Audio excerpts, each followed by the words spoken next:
కష్టాలు కన్నీళ్లు ఎవరికుండో చెప్పండి. అలానే ఏడుస్తూ కూర్చుంటామా? ముందున్న జీవితాన్ని ఆపేస్తామా? ఒక్కసారి సిరివెన్నెల గారు ఏం చెప్పారో వినండి.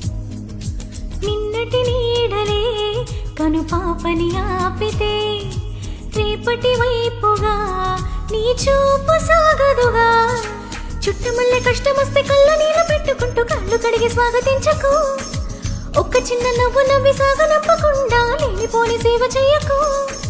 మినుగురులా మిలమిల మెరిసే దరహాసం చాలు కదా. ముసురుకునే నిసి విలవిలలాడుతూ పరుగులు తీయదా. నవ్వే నీ కళ్ళలో లేదా జాబిలి, నవ్వే ముంగిళ్ళలో రోజు దీపావళి. సంతోషం సగం బలం హాయిగా నవ్వమ్మా. ఆ సంగీతం నీ తోడై సాగవే గువ్వమ్మా.